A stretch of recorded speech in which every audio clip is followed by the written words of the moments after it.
High মেরে প্যারে বিদ্যার্থী ও প্যারে এসএমপিয়ান, প্যারে পিকেডিয়ান, আশা করছি প্রত্যেকে প্রচণ্ড ভালো আছো এবং প্রচুর প্রেশারও আছো, কারণ সামনে উচ্চ মাধ্যমিক পরীক্ষা তোমাদের কাছে পড়তে তোমাকে হচ্ছে প্রচণ্ডভাবে এবং তোমরা পড়ছোও বটে। আমি তোমাদের দেখতে পাচ্ছি, অসংখ্য ধন্যবাদ। তোমরা রাত্রি 2টো 3টে পর্যন্ত পড়ছো। আমি কালকে রাত্রে ভিডিও করার পরে দেখছিলাম তোমরা রাত্রি 2টোর সময় কেউ না কেউ ভিডিও দেখছো বা পড়াশোনা করছো। তো thank you so much my dear পিকেডিয়ান, তোমরা খাটছো নিজের জন্য, এটা আমাদের জন্য না শোনা, আমার জন্য কিচ্ছু চাই না শোনা, বাবা মা তোমার কাছে কিছু চাই না, স্যারেরা কিছু চাই না, শুধু আমার জন্য একটু প্রে করো আমার জন্য, বাস এটুকুই, যেন ফিট থাকতে পারি, সুস্থ থাকতে পারি এবং তোমাদেরকে যেন এরকমভাবে ভালো করে ভিডিও আরও দিতে পারি, বাস আমার এটুকুই চাই, তোমার কাছে আর কিচ্ছু চাই না। আর তোমরা আমাদের সঙ্গে জুড়ে আছো, এর জন্য তোমাদের কাছে অসংখ্য অসংখ্য ধন্যবাদ এবং অনেক অনেক আন্তরিক শুভেচ্ছা প্রত্যেকে এই পিকেডিয়ান টিমের মেম্বার হওয়ার জন্য বা আমাদের সংসারে বা আমাদের এই ফ্যামিলিতে মেম্বারশিপ হওয়ার জন্য।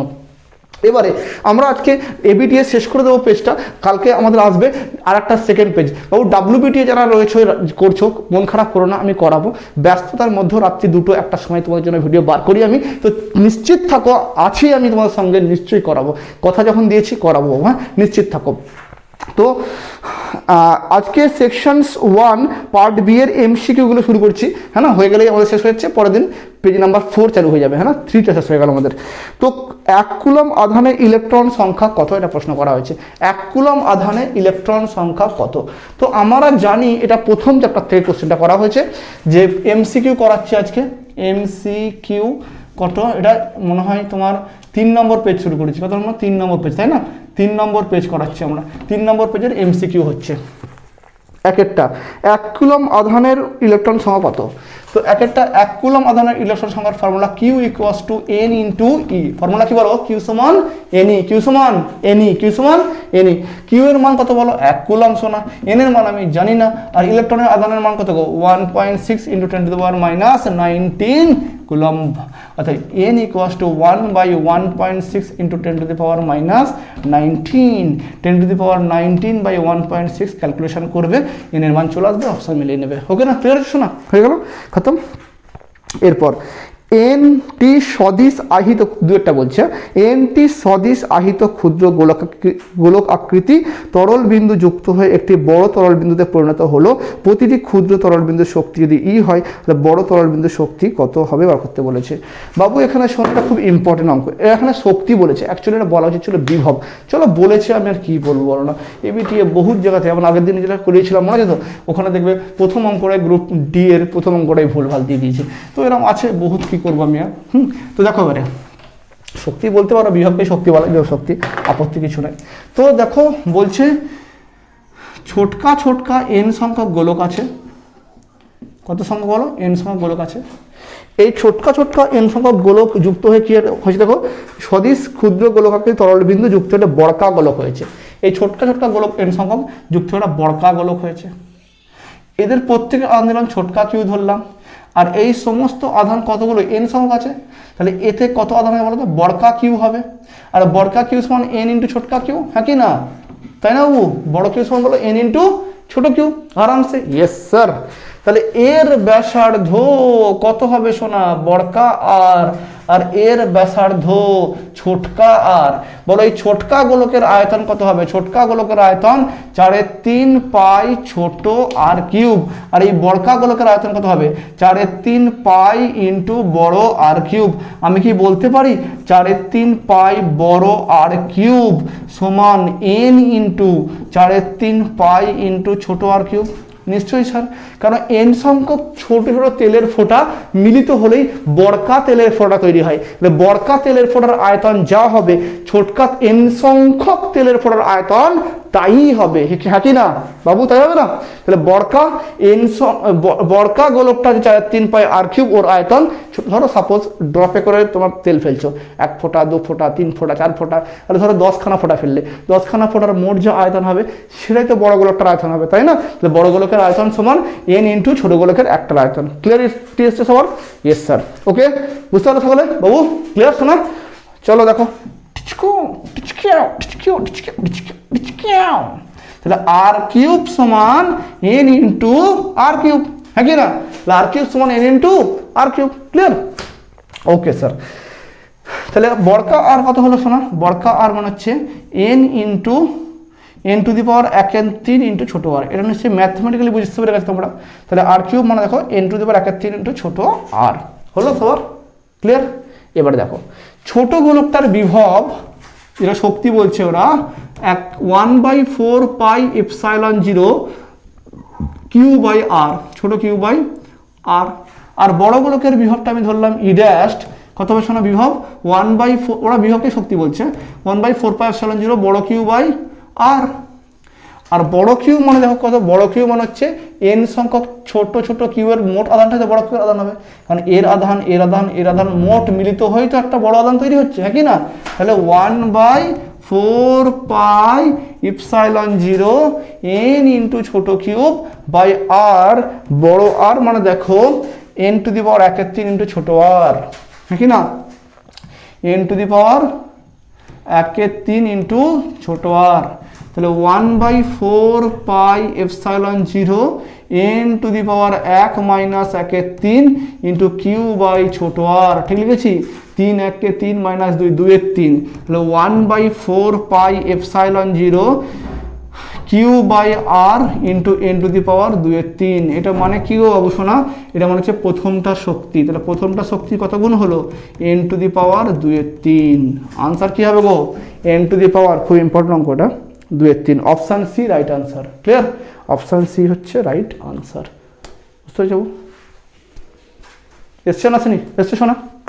নেক্সট পরেরটা দেখো বাবু, চিত্রে প্রদর্শিত সকলে তোমরা এবিটি এর পিডিএফটা আমি ডেসক্রিপশনে দিয়ে দিচ্ছি। তোমরা পিডিএফ বই নেই কোনো দুঃখ করতে হবে না, ডাউনলোড করে নেবে পিডিএফটাকে, ডাউনলোড করে প্রিন্ট করে নেবে, 2-3 টাকা খরচা হবে, 5 টাকা 10 টাকা খরচা হবে, পুরো পেজটা পেয়ে যাবে শোনা, হেভি সুন্দর করে পেয়ে যাবে। তো বাস খতম হয়ে যাবে, পুরো টেনশন নিও না। যাদের এবিটি বই নেই সেখান থেকে করে নেবে শোনা। 10খানা এবিটি 10খানা ডাব্লিউবিটি কমপ্লিট করো, দেখবে শোনা কমন পেয়ে আসে কোশ্চেন, ম্যাক্সিমাম কোশ্চেন দেবে সেম রিপিট হতে শুরু করে দিয়েছে, হ্যাঁ না? তো ভালো করে তোমরা করো, ওকে? আর এই সেশন শেষ হয়ে গেলে তোমাদের যেই ডাব্লিউবি যেই এবং জেনফা যারা যারা আছে তারা এই চ্যানেলে তাদের জন্য কাজ চলবে, পড়ানো হবে সেখানে। আর হিন্দি যে চ্যানেল রয়েছে ফিজিক্স কি দুনিয়া, ওই চ্যানেলে তোমাদের কি পড়ানো হয় বলো? সেখানে পড়ানো হবে তোমাদের বাবু নিট এবং জেইর জন্য পড়ানো হবে। ওখানে অলরেডি এইচসি ভার্মা এবং নিট প্রিভিয়াস ইয়ারের সলিউশন চলছে। একটু এই চ্যানেলে ব্যস্ত আছি বলে হিন্দিতে এখন ভিডিও কম আসছে, এরপরে একটু এটা শান্ত হয়ে গেলে ও চ্যানেলে প্রচুর ভিডিও আপলোড হওয়া শুরু হবে হিন্দি চ্যানেলে, ওকে বাবু? দেখো 3 চিত্রে প্রদর্শিত এ ও বি বিন্দুর মধ্যে তুল্য রোধ কত হবে শোনা? দেখো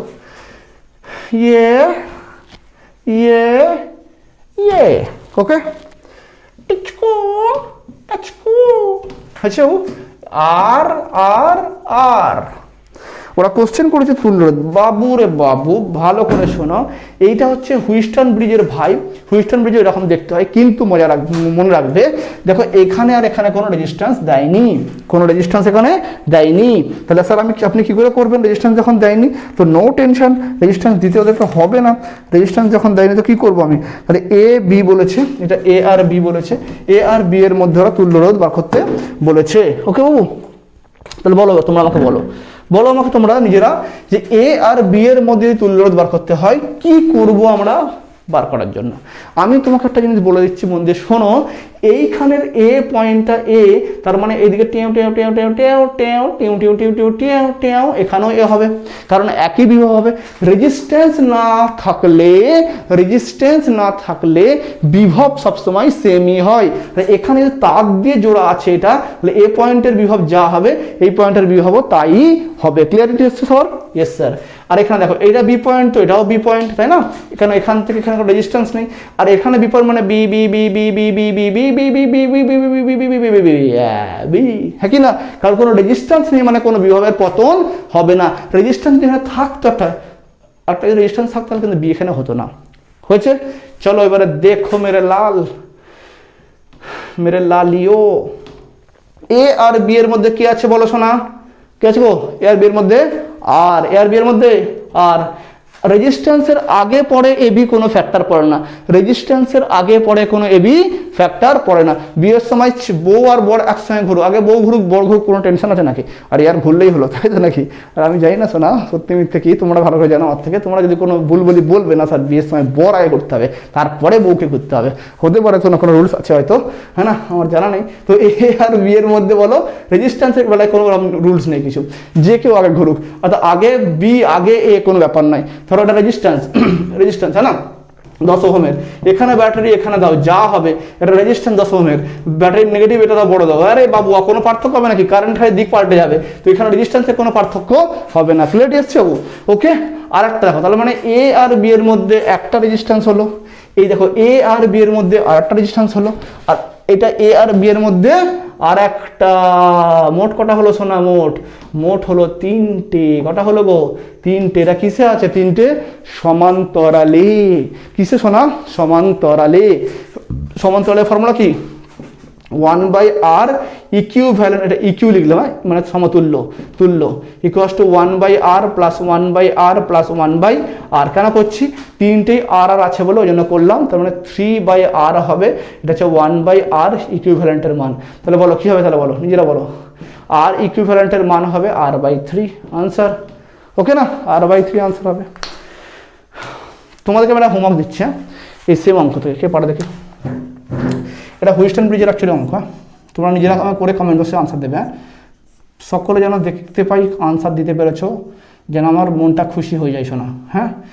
চলো কে পারো দেখবো, এটাও বহুত ইম্পর্টেন্ট অঙ্ক এই বছরের জন্য।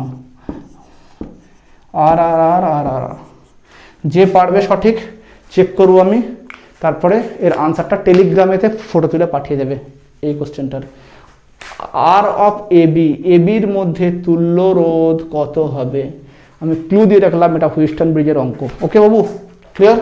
চলো মুছিটা, চলো তোমরা মেহনত করো শোনা, নিজের ভবিষ্যৎটা তৈরি করো। একটা গুড নিউজ তাদের দিয়ে রাখছি তোমাদেরকে, নিট যারা দিতে চলেছো, নিটে যারা অ্যাসপিরেন্ট আছো, যারা নিটের স্বপ্ন দেখছো, তার জন্য সেন্ট্রাল গভর্নমেন্টটা ভালো রুলস আনবে হয়তো, যে বেসরকারি প্রতিষ্ঠানগুলোকে ওরা কিছুটা সিট ওরা নেবে, এটা একটা হলে তোমাদের সিট সংখ্যা বাড়বে কিছুটা। আর 2 নম্বর হচ্ছে কি, তোমাদের এজ লিমিট তুলে দিয়েছে, এটা খারাপ দিক তোমাদের জন্য খুব একটা নয়, হ্যাঁ, কম্পিটিশন একটু বেড়ে গেল সামান্য, কিন্তু তোমাদের খুব একটা ওতে এফেক্ট হবে না, চিন্তা করতে হবে ওর জন্য অত। কিন্তু তোমার যদি বেসরকারি প্রতিষ্ঠানগুলোকে যদি সরকারের খানিকটা করে সিট নিয়ে নেয়, তাহলে তোমাদের জন্য অনেকটা লাভ, অনেকগুলো সিট বাড়বে। একটা সিটের জন্য ভাগ্যের অনেক পরিবর্তন হয়ে যাবে, একটা সিট মানে তোমার একটা বছর, যদি না চান্স পাও আর 1 বছর জন্য খাটতে হবে। তো সুতরাং এটা তোমার জন্য ভালো খবর এটা। সকলে খাটো, মা বাবার স্বপ্ন পূরণ করো, দেশের স্বপ্ন পূরণ করো। প্রত্যেকের গ্রামগঞ্জে যারা যেখানে যে ডিস্ট্রিক্ট থেকে পড়ো না কেন, প্রত্যেক গ্রামগঞ্জের বাচ্চাদেরকে বলো শোনা, প্লিজ পড়ো শোনা। দেশকে, সমাজকে, ভবিষ্যৎকে, আমাদের মানে ফ্যামিলিকে যদি উন্নতি করতে হয়, তুমি পড়ো প্লিজ, রিকোয়েস্ট করছি হাত জোর করে শোনা, পড়ো প্লিজ, হ্যাঁ। ফোন ইউজ করো শুধু পড়ার সময়টুকু, বাকি সময় ফোনে আর এক্সট্রা অ্যাডিক্টেড হয়ে যাবে না প্লিজ, হ্যাঁ, একদম অন্তর থেকে বলছি। চলো এবার পরেরটা। একটি চুম্বকিত তারের চুম্বক ভ্রামক এম, তারটিকে অর্ধবৃত্তাকারে বাঁকালে, হয়েছে, অর্ধবৃত্তাকারে বাঁকালে চুম্বক ভ্রামক কত হবে? চলো ঠিক আছে, কোনো টেনশন নেই। এটা মনে একটা কোনো আমি এতে করে দিয়েছিলাম, আমার মনে হচ্ছে করেছিলাম কি, আমার মনে হচ্ছে করে দিয়েছিলাম, কোনোটা এবিডিএফ পেজেই করে দিয়েছিলাম। দেখো একটা তার মনে করো এটা এল দৈর্ঘ্যে তার আছে, চুম্বক ভ্রামকের মান কত বলেছে? এম বলেছে। কত বলেছে? এম বলেছে। আমাদের চুম্বক ভ্রামকের ফর্মুলা হচ্ছে পিএম সমান হচ্ছে কিউএম ইন্টু এল। তোরা পিএম সমান কিউএম ইন্টু এল। পিএম মানে হচ্ছে ম্যাগনেটিক মোমেন্ট, অর্থাৎ চুম্বক ভ্রামক, চুম্বক দ্বিমেরু ভ্রামক, আর একটা চুম্বকের মেরু শক্তি, আর এল হচ্ছে কি চুম্বকের দৈর্ঘ্য। তো এই পিএমকে ওরা এম বলেছে, কি বলেছে শোনা? এম বলেছে। আর কিউএম ইন্টু এল, ওরা পিএমকে এম বলেছে, হ্যাঁ না, বলেছে বলে আমি লিখলাম, চাপ নিচ্ছ কেন তো। তাই কিউএম সমান হচ্ছে এম বাই এল, কিউএম সমান বলো এম বাই এল, ওকে না, কিউএম সমান এম বাই এল। এবারে এই তারটাকে বাঁকিয়ে কী করেছে বলো, একটা অর্ধবৃত্তাকার করে দিয়েছে। তাহলে অর্ধবৃত্তাকার করে দিলে এর ব্যাসার্ধ বলে দিলাম আমি আর, কত বললাম ব্যাসার্ধ? আর। তাহলে বলো তোমরা নিজেরা বলো, এই অর্ধবৃত্তের পরিধির ফর্মুলা কি? পূর্ণবৃত্তের পরিধি হচ্ছে 2πr, অর্ধবৃত্তের পরিধি 2 দিয়ে ভাগ করে দাও, তাহলে পাই আর হবে না? তাহলে অর্ধবৃত্তের পরিধি কত হলো শোনা, বলো পাই আর, কত গো? পাই আর, কত বলছো না? পাই আর, হয়েছে না? এই যে পাই আর বাবু, এটা কার সঙ্গে সমান? কারণ এই তারটাকে তো বাকি আমি পাই আর করেছি। তোমরা ডেমো দেখালে বুঝতে পেরে যাবে, সিম্পল। দেখিয়েছিলাম মনে হচ্ছে কোনো একটা সময় ডেমো, আমি আমার যেটা মনে পড়ছে না আমার একটা, এই দেখো এটা ছিল পুরো পূর্ণ, হ্যাঁ না, একে আমি করলাম বাঁকিয়ে বাবু এই অর্ধবৃত্ত করে দিলাম, ল চলো হয়েছে। তাহলে অর্ধবৃত্ত হয়ে গেছে না, হয়নি? তাহলে ওইটাতে এল দৈর্ঘ্য ছিল রে পাগলা, এলটাই তো বাকি আমি অর্ধবৃত্ত করেছি নাকি, তো সো দ্যাট টেনশন কেন নিচ্ছ? তো তার মানে ওইটা যে মোট হলো পাই আর, এটা কার সঙ্গে সমান হবে? এল এর সঙ্গে সমান হবে। তাহলে আর সমান কত হবে গো বাবু? L by pi. তাহলে চুম্বক ভ্রামক কত হবে নতুন করে? নতুন চুম্বক ভ্রামক PM dash equals to Q M into effective length হচ্ছে 2r। কেন স্যার 2r? কারণ এটা হচ্ছে r, এটা হচ্ছে r, এই দুটো পোলের মধ্যে দূরত্ব 2r, তাই না? এই জন্য 2r হয়েছে।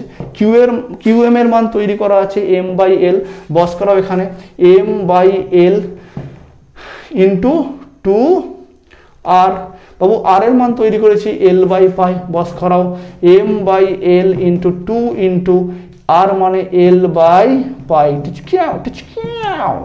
2m/π। This is the new magnetic moment। কত হচ্ছে দেখো তো আনসারটা বাবু শোনা।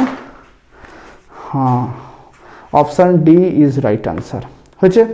তারপরটা 50 হার্জ কম্পাঙ্কের তড়িৎ সরবরাহ লাইন কতক্ষণ পর পর প্রবাহের অভিমুখ পরিবর্তন হয়? 5 দাগেরটা কোশ্চেন।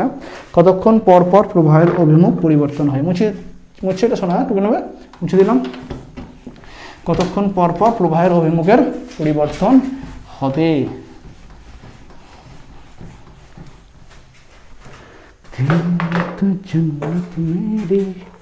দেখো শোনা কি বলছো তো, তাহলে কতক্ষণ পর 50 হার্জ বলে দিয়েছে এখানে, তাহলে কম্পাঙ্ক বলা আছে 50 হার্জ। বাবু 50 হার্জ মানে কোলাঘাটে হোক আর যেখানেই হোক না কেন, তোমাদের যে কয়েলটা ঘুরছে, এই কয়েলটা যে ঘুরছে টিচকু টিচকু টিচকু, এই যে কয়েলটা ঘুরছে এর ফ্রিকোয়েন্সি 50 হার্জ, মানে সেকেন্ডে 50 বার ঘোরে। একবার ঘুরলে দুবার পোলারিটি চেঞ্জ হয়। 50 বার ঘুরলে কবার চেঞ্জ হবে শোনা? 100 বার। 100 বার ডাইরেকশন চেঞ্জ হবে। এসি কারেন্টের যেটা এসি ডাইনামো সেখানে বলা হয়েছিল একবার ঘোরা পূর্ণ মানে দুবার পোলারিটি চেঞ্জ হবে শোনা, ডাইরেকশন হবে। আর 50 বার ঘোরা মানে 100 বার ডাইরেকশন চেঞ্জ হবে। তাহলে মোট 100 বার। তাহলে 100 বার 50 হার্জ মানে কম্পাঙ্ক 1 সেকেন্ডে 50 বার ঘোরে। তাহলে 1 সেকেন্ডে 50 বার ঘুরছে মানে 50 বার ঘূর্ণনের জন্য 1 সেকেন্ড সময় লাগছে, মানে 100 বার দিক পাল্টানোর জন্য 1 সেকেন্ড সময় লাগে, তাই না? কারণ 50 বারে দুবার ঘুরে দিক পাল্টায়। তাহলে 100 বার, কারণ 50 বার ঘুরছে মানে দুবার দিক পাল্টাচ্ছে। 2 ইন্টু 50 মানে 100 বার দিক পাল্টাতে সময় লাগছে কত? 1 সেকেন্ড। তাহলে একবার ঘুরতে, একবার দিক পাল্টাতে কত সময় লাগবে? 1/100 মানে 0.01 সেকেন্ড। কি বুঝতে পারলে বাবু? বহুত আসান। সহজ ছিল অঙ্কটা। অপশান কতটা করলাম? এটা 5টা করলাম। হ্যাঁ, কত হলো? Option B right answer. হ্যাঁ, পরেরটা 6টা। একটি তড়িৎচুম্বী তরঙ্গের চুম্বক ক্ষেত্র মান 20 ন্যানো টেসলা হলে ওই চুম্বক তরঙ্গের তড়িৎ ক্ষেত্রের শীর্ষ মান কত? সহজ অঙ্ক শোনা, এটা এখানে করেছি, দেখো বহুত সহজ। আমরা কি জানি বলো? সি সমান হচ্ছে E/B, E0/B0, সি এর মান 3 × 10⁸। E0 বার করতে বলেছে, B0 এর মান দেওয়া আছে, কোথায় গেল দেখি? চুম্বক ক্ষেত্রের শীর্ষ মান দেওয়া আছে সোনা 20 ন্যানো টেসলা। 20 × 10⁻⁻9 ন্যানো টেসলা আছে না, 10⁻9 হলো, -9 হলো। এরপর নিয়ে চলে এসো 3 × 10⁸ × 20 × 10⁻9 ইকুয়াস টু কত বাবুয়া? E0 বাবু, হয়েছে না? তাহলে দেখো এখানে 3 × 20 = 60 × 10⁻⁻1 ইকুয়াস টু E0। তাহলে 6 ইকুয়াস টু E0। তাহলে আনসার হবে 6 ভোল্ট পার মিটার। দেখো শোনো অপশান কোনটা আছে? অপশান কই রে, এই যে অপশান হচ্ছে 6 volt per metre, option D right answer হয়েছে। কয়টা করলাম? এটা 6টা করলাম। 6টা হলো এটা। আচ্ছা, 7টা। কাঁচের প্রতিসরাঙ্ক 1.5 তৈরি এতে 4 মিলিমিটার বেধের একটি স্ল্যাবকে অতিক্রম করতে কত সময় লাগবে? মিউ বলা আছে 1.5 আর 4 মিলিমিটার বেধের কত সময় লাগবে বলেছে। দেখো তার মানে কাঁচের মধ্যে আগে আলোর বেগটা বার করে নাও। কাঁচের মধ্যে আগে আলোর বেগটা বার করে নাও। দেখো আমরা কি জানি? মিউ, দেখো মিউ মানে কাঁচের মধ্যে আলোর বেগের ফর্মুলা কি? Mu of W equals to C2। তাহলে শূন্য মাধ্যমে আলোর বেগ বাই গ্লাস মাধ্যমে আলোর বেগ। তার মানে এর মানটা 1.5 বলে দিয়েছে। মিউ অফ বায়ু মাধ্যমের রেসপেক্টে বা শূন্য মাধ্যমের রেসপেক্টে কাঁচের পরম প্রতিসরাঙ্কের মানটা 1.5 বলা আছে। সি এর মান কত? 3 × 10⁸ হয়েছে না বাবু সি এর মান? আর বাবু ভিজি মানে হচ্ছে কার? গ্লাসের কত হবে বলো তো, নিজেরা বলো, গ্লাসের মান কত হবে? বহুত সহজ, গ্লাসের মান ভিজি বার করতে হবে এখান থেকে, বার করে নাও আরামসে। কত? 3 × 10⁸/1.5। 10⁸ কাঁচের মধ্যে আলোর বেগ কত হলো 2 × 10⁸ মিটার পার সেকেন্ড।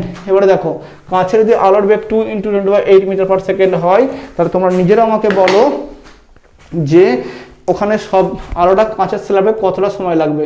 4 মিলিমিটার বলা যায়, তাই তো নাকি?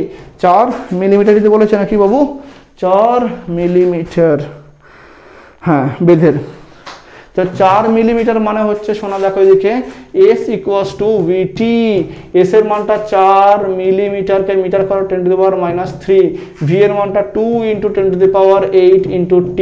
তার মানে এখান থেকে 2/2 ট্যাও করে কেটে গেল এখান থেকে, অর্থাৎ T সমান হচ্ছে 2 × 10⁻³/10⁻8 হয়েছে না? সরি মানে +8, ও নিচে নামবে 8, ওপরে গেলে হবে -8 হবে, 8 আর 3 11, 2 × 10⁻11 সেকেন্ড, এটা হচ্ছে আনসার। 2 × 10⁻11 second answer. অপশান কি আছে দেখো তো শোনা, option 2 × 10⁻11, option C right answer. একটি উভয়তল লেন্সকে বায়ু মাধ্যমে রাখলে অভিসারী, কিন্তু জল মাধ্যমে রাখলে অপসারী লেন্সের ন্যায় ক্রিয়া করে। লেন্সটির প্রতিসরাঙ্ক কত বলেছে? এ হচ্ছে 1, বি হচ্ছে 1.3, সি হচ্ছে >1.33 আর ডি হচ্ছে 1 থেকে 1.3। বাবু শোনো মন দিয়ে, কোনো উত্তল লেন্সকে অবতল লেন্সের মতো আচরণ করতে চাইলে বা অবতল লেন্সকে উত্তল লেন্সের মতো আচরণ করতে চাইলে নিয়ম হচ্ছে ওই লেন্সটাকে তার যে প্রতিসরাঙ্ক আছে তার থেকে হায়ার প্রতিসরাঙ্ক রাখতে হবে। ধরো সাপোজ মনে করো কোনো একটা কাঁচের লেন্সের প্রতিসরাঙ্ক 1.5 হয়েছে, এটা উত্তল লেন্স, হ্যাঁ না? বায়ু প্রতিসরাঙ্ক তো বায়ু প্রতিসরাঙ্ক 1, বায়ু প্রতিসরাঙ্ক 1। যদি আমি একে যদি এর থেকে কম প্রতিসরাঙ্ক রাখি 1.2, যাতে খুশি রাখবো, জেনে রাখবে, কনফার্ম হয়ে যাবে, তুমি জানবে যদি এর থেকে কম প্রতিসরাঙ্কে আমি রাখি তো গ্যারান্টি সেটা মানে উত্তল লেন্সের মধ্যে কাজ করবে, মানে অভিসারী লেন্সের মধ্যে কাজ করবে। যদি আমি তার থেকে হাই প্রতিসরাঙ্কে রাখি, মানে 1.5 এর থেকে বড়কা প্রতিসরাঙ্কে যদি রাখি, কি বললাম, এর প্রতিসরাঙ্ক তো 1.5 আছে, এর থেকে যদি বেশি প্রতিসরাঙ্কে রাখি তাহলে কিন্তু সেটা অবতলের মতো কাজ করবে। মনে থাকবে বললাম, যে কোনো প্রতিসরাঙ্ক, ধরো প্রতিসরাঙ্ক কাঁচের বললাম 2, আর তুমি তাকে যদি জলের মধ্যে রাখো, জলে ধরো বললাম 1.5, আর কম মনে করো যা আছে একটা, ধরো আমি বললাম কোনো একটা বস্তুর প্রতিসরাঙ্ক মনে করো 3, তাকে তুমি জলের বলা, ধরো জলের প্রতিসরাঙ্ক 2 মনে করো, তাহলে উত্তল হবে না অবতল হবে? উত্তলের মধ্যে কাজ করবে সেটা, উত্তল লেন্স উত্তলের মধ্যে কাজ করবে। কিন্তু যেখানে ডোবালাম যদি তার প্রতিসরাঙ্ক ওই কাঁচের প্রতিসরাঙ্ক বা লেন্সের প্রতিসরাঙ্কতে বেশি হয়ে যায়, তাহলে সেটা উল্টে যাবে, উত্তল লেন্স অবতল হয়ে যাবে, অবতল লেন্স উত্তল হয়ে যাবে। মনে থাকবে কি বললাম, যে তুমি লেন্সটা ইউজ করছো সেই প্রতিসরাঙ্ক থেকে যদি কম প্রতিসরাঙ্কে রাখো, লেন্সটা যেমনটি তেমনটি, উত্তল হলে উত্তল, অবতল হলে অবতল, কনভার্জিং হলে কনভার্জিং, ডাইভার্জিং হলে ডাইভার্জিং। তার থেকে বেশি প্রতিসরাঙ্ক তুমি রেখে দাও, তাহলে সেটা কি হয় বলো, সেটা হয়ে যাবে কনভার্ট। কি হয় বলো, উত্তলটা অবতল, অবতলটা উত্তলে হয়েছে। তাহলে এখানে কি কোশ্চেনটা পড়েছে দেখো মন দিয়ে শোনো, যে কোথায় গেল 1.5 মিউ এর মান বলে দিচ্ছে, কোথায় গেল, আরে হ্যাঁ, তো বলেছে তাহলে মিউ এর মানটা কত হওয়া উচিত, লেন্সের প্রতিসরাঙ্ক কত হওয়া উচিত, যদি লেন্সটিকে অভিসারী থেকে উভয়তল লেন্স অভিসারী থেকে অপসারী করতে চাইছে, মানে অবতল করতে চাইছে, তাহলে অবতল হতে গেলে তার কী করতে হবে বলো, তার প্রতিসরাঙ্কের মানটা 1. তোমার এর থেকে বেশি হতে হবে। তাহলে দেখো এখানে জলের একটু উভয়তল লেন্স বায়ু মাধ্যমে অভিসারী, কিন্তু জল মাধ্যমে অপসারী লেন্সের নিয়ে কাজ করে। আচ্ছা, জলের প্রতিসরাঙ্কের মানটা এখানে বলে দেওয়া নেই, উচিত ছিল বলে দেওয়া, কিন্তু ওরা বলে দেয়নি। তোমাকে জলের প্রতিসরাঙ্কের মান আমি তোমাকে বলে দিচ্ছি, জলের মধ্যে রাখলে ওটা অপসারীর মতো কাজ করবে। তাহলে ওই কাঁচটার মিউ এর মানটা জিজ্ঞেস করেছে, কাঁচের মিউ এর মানটা জিজ্ঞেস করেছে। তাহলে কাঁচকে তুমি যদি বায়ুতে রাখো তখন সেটা অভিসারী, মানে ওইটা হচ্ছে তোমার উত্তল লেন্স, আর যদি তুমি জলে ডুবিয়ে দাও তখন বলছে ওটা অপসারী, মানে অবতল লেন্স হিসেবে কাজ করছে। কি করে সম্ভব এটা? আমি এক্ষুনি বললাম, যদি বস্তুর যে প্রতিসরাঙ্ক তার থেকে যদি বেশি প্রতিসরাঙ্ক রাখা হয় সেটা উল্টে যাবে শোনা, আর কম প্রতিসরাঙ্ক রাখলে কোনো টেনশন নেই। ক্লিয়ারিটি আসছে সবার? তাহলে এখানে দেখো মিউ এর মান কত বলা আছে বলতো, জলের মিউ মেনু রাখবে, জলের মিউ হচ্ছে 4/3 হয়, কোথায় 4/3 ভাগ করলে এটা 1.33 হবে। কেমন, জলের মিউ কি বললাম বলো, জলের মিউ ডাব্লু সমান বলো 4/3 ভাগ করলে 1.33। তাহলে আমি যখন জলে রাখছি এটা অবতল রূপে কাজ করছে, জলে যখন রাখছি এটা কি হিসেবে বলো, অবতল, মানে অবতল রূপে কাজ করছে। তাহলে জলে রাখলে যদি অবতল রূপে কাজ করে তাহলে এর প্রতিসরাঙ্ক কি হওয়া উচিত, যাকে রাখবো তার প্রতিসরাঙ্ক কম হওয়া উচিত, তাই না? কারণ তবে না সেটা হবে, তাহলে জলের প্রতিসরাঙ্ক এর থেকে বেশি হওয়া উচিত। কি কি বললাম বুঝতে পেরেছো? মানে জলে রাখার ফলে সেটা উল্টে গেছে, তাহলে এর প্রতিসরাঙ্ক জলের থেকে কম না বেশি হওয়া উচিত। আমি এক্ষুনি বললাম যাকে যে লেন্সটাকে ডোবাবো আমি তরলের মধ্যে তার প্রতিসরাঙ্ক, ভালো করে শুনবে, তার প্রতিসরাঙ্ক লেন্সের যে প্রতিসরাঙ্ক আছে সেই প্রতিসরাঙ্ক থেকে যেন বেশি হয়ে যায়। তাহলে লেন্সের প্রতিসরাঙ্ক 5 বলি, আমি যদি তরলে ডোবাই তার প্রতিসরাঙ্ক যদি 8 হয়ে যায় তাহলে সেটা উত্তর অবতাল হয়ে যাবে।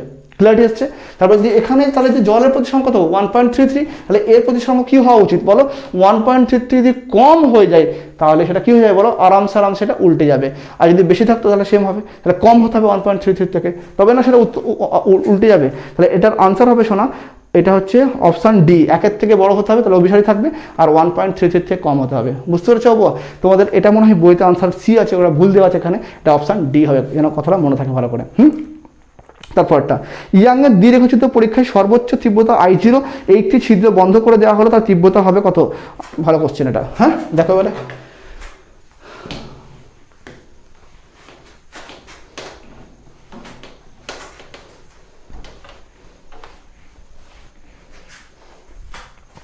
তাহলে ইয়াংয়ের দীর্ঘচ্ছিদ্র পরীক্ষাতে তোমাদের পড়ানো হয়েছিল সুসংগত আলোক উৎস করতে হবে, মনে আছে তো? মনে নেই?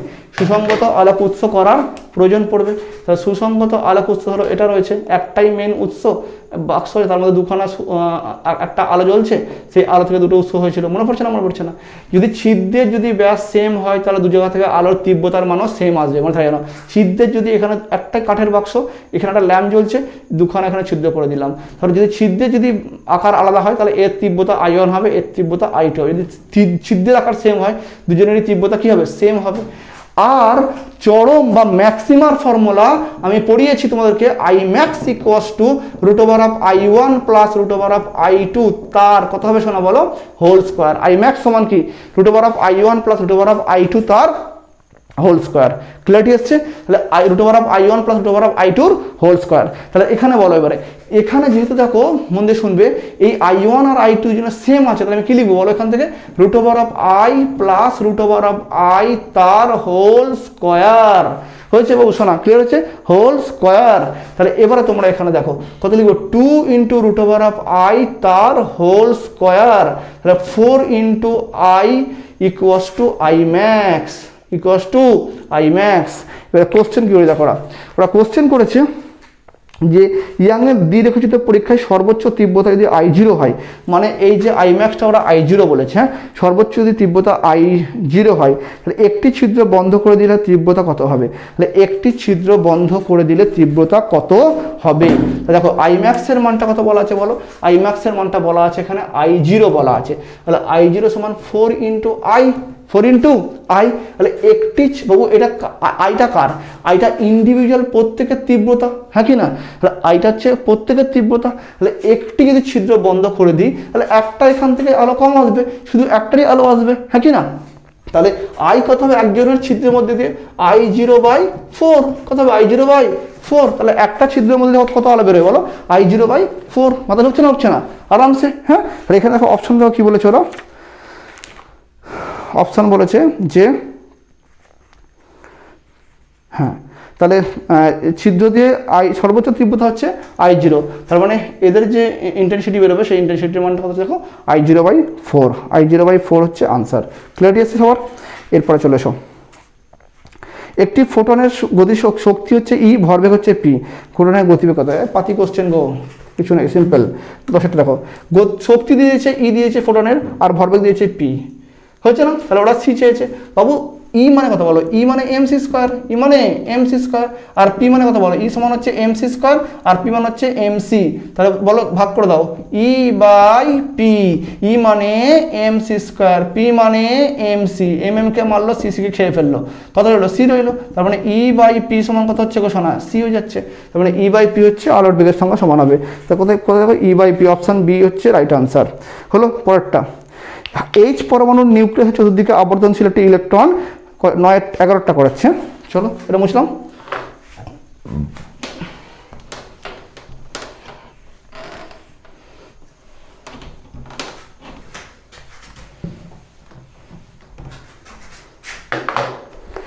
H পরমাণুর নিউক্লিয়াসের চতুর্দিকে আবর্তনশীল একটি ইলেকট্রন -1.51 ইলেকট্রন ভোল্টের একটি ইলেকট্রনের কৌণিক ভরবেগ কত হবে? শোনো মন দিয়ে শোনো, এইচ পরমাণু বলছে যে -1.51 ইলেকট্রন ভোল্ট। আমরা জানি এনার্জির ফর্মুলা হচ্ছে -13.6/n², ওকে না, -13.6/n²। এন এর মান 1 বসাও, এর মান 13.6, 2 বসাও, তার 2 দিয়ে কাটলে এখানে 6 দুগুণে 12, 6 পয়েন্ট সামথিং, 3 বসাও, তাহলে 3 দিয়ে বসালে 3 তিরিকে 9 হবে, এটা সরি 2 বসালে 4 হতো, 4 দিয়ে ভাগ করলে 4 3 12, 3 পয়েন্ট সামথিং আসতো, 3 বসাও, 3 স্কোয়ার মানে 9 হবে, তাহলে 9কে 13 দিয়ে ভাগ করলে হোক, 13.6কে 9 দিয়ে ভাগ করো, তাহলে 9 1কে 9 হয়েছে না, কত হচ্ছে 9 আর 4 13, তাই তো, 9 আর 4 13 হলো এটা। আচ্ছা এখানে পয়েন্ট খাই দাও, এখানে 6 নেমে গেল এখান থেকে, তাহলে এখানে 5 9 45, 5 9 45, বাকি বুঝতে হবে আর করতে হবে না। 1.5, তার মানে এন এর মান কত হচ্ছে বলো, এখানে এন এর মান 3 হচ্ছে, কারণ 3 স্কোয়ার হচ্ছে 9, 3 স্কোয়ার 9, তার মানে এখানে এন কত পেয়ে গেলাম বলো, এন সমান আমি 3 পেয়ে গেলাম, এন এর মানটা 3 পেয়ে গেলাম। যখন এখানে এন এর মানটা আমি 3 পেয়ে গেছি, তাহলে বলেছে তাহলে কৌণিক ভরবেগের মান কত হবে। কৌণিক ভরবেগের ফর্মুলা কি, কৌণিক ভরবেগ হচ্ছে mvr সমান nh/2π, এন এর মান কত পেয়েছি 3 পেয়েছি, তা 3 × h/2π হয়েছে শোনা, answer 3 × h/2π, option C right answer. বলছে কোনো একটি এক্স মৌলকে নিউটন দিয়ে আঘাত করলে আলফা কণা ও লিথিয়াম উৎপন্ন হয়, এক্স মৌলটি কত। চলো ঠিক আছে, কোনো টেনশন নেই, এক্স মৌলকে আঘাত করবে, করো, কত আঘাত করতে পারো করে যাও আঘাত। দেখো এদিকে বলছে একটা এক্স মৌলকে নিউট্রন দিয়ে আঘাত করেছে, নিউট্রন মানে কি 0 1, কি উৎপন্ন হচ্ছে এখানে একটা আলফা কণা, আলফা মানে হিলিয়াম কণা, আর কি উৎপন্ন হয়েছে একটা লিথিয়াম কণা, লিথিয়ামে ওরা কি বলেছে দেখো, লিথিয়াম কণা 3 7 বলেছে, আলফা কণা বলেছে, আর এক্সকে নিউটন দিয়ে আঘাত করা হয়েছে, এটা 3 এটা হচ্ছে 7। তাহলে নিজেরা বলো বাবু, এখানে ওপরে 4 আর 7, 4 আর 7 যোগ করলে কত হয়, 4 আর 7 11 হচ্ছে, এখানে 1 আছে তাহলে 10 হবে, এটা কি না, এখানে 3 আর কত 2, 3 আর 2 5, তাহলে 5-এ কি হয়, 1-এ হাইড্রোজেন, 2-এ হিলিয়াম, 3-এ লিথিয়াম, 4-এ বেরিলিয়াম, 5-এ বোরন, 5-এ বোরন। তাহলে দেখো 5 10 কোথায় যাবো তো, 5 option B right answer, boron 5 10 হয়েছে না, ও ক্লিয়ার। তারপরে কি বলছি দেখো 13টা, একটি পিএন সংযোগ বিপরীত বায়াসে থাকলে তার কি হবে, কোনো তড়িৎ প্রবাহ পাওয়া যাবে না বাবু, কোনো কথাটা বলা যাবে না, তড়িৎ প্রবাহ মাইনর মানে গৌণ বাহকের জন্য, মানে গৌণ উৎসের জন্য হালকা তড়িৎ প্রবাহ হবে শোনা, হ্যাঁ না, কিন্তু মানে একদম 100% তড়িৎ প্রবাহ হবে না, এটা বলা উচিত নয়, হয়েছে না। আর কি বলছে, নিঃশেষিত অঞ্চলের বেদবিদ্যা বলেছিলাম এটা, যে যখনই রিভার্স বায়াসে রাখবে তখন কিন্তু ডিপ্লেশন রিজন বা নিঃশেষিত অঞ্চলের বেদ ধীরে ধীরে বৃদ্ধি পাবে। অপশান হচ্ছে তোমার বি হলো রাইট আনসার। এরপর একটা 14টা আমি করে দেবো না, তোমরা আমাকে করে টেলিগ্রাম চ্যানেলে পাঠাবে, এটা আমি আগের পেজের জন্য করে দিয়েছিলাম কিন্তু, যে ওই যে কোনটা ফরওয়ার্ড বায়াস কোনটা রিভার্স বায়াস, ওকে। তাহলে এমসিকিউ পোর্শন এখানে শেষ হয়ে গেল। আমি তারপরে এরপরে যে ভিডিওটা আসছে সেটা হচ্ছে গ্রুপ সি, মানে গ্রুপ কি বলে গ্রুপ এ, ওই যে তোমার 4টে যে আছে না 4 4, ওটা করে দিচ্ছি আমি। তারপরে আসবে তোমাদের এরপরে 4 নম্বর পেজ। সকলে মন দিয়ে পড়াশোনা করো, একদম দিল লাগিয়ে, এই কটা দিন সময় যেটা হাতে রয়েছে, আমরা তোমার জন্য খাটছি, পুরো ইন্ডিয়ার টিচাররা খাটছে, পুরো পশ্চিমবঙ্গের টিচাররা খাটছে, তোমরা তোমার জন্য খাটাখাটনি শুরু করো, নিজের জীবনকে প্রতিষ্ঠিত করার জন্য, নিজের লাইফকে প্রতিষ্ঠিত করার জন্য, নিজের স্বপ্নকে বাস্তবায়িত করার জন্য অন্তিম মুহূর্ত পর্যন্ত নিজের সর্বস্ব দিয়ে মেহনত করার চেষ্টা করো, তবে তুমি তোমার স্বপ্ন, তোমার মা বাবার স্বপ্ন এবং সারা ভারতবর্ষের স্বপ্ন তোমার সঙ্গে জুড়ে আছে, তবে সেটা সফলতা লাভ করতে পারবে। আজকে এখানে দেখা হচ্ছে নেক্সট ভিডিওতে, ততক্ষণ টাটা, জয় হিন্দ।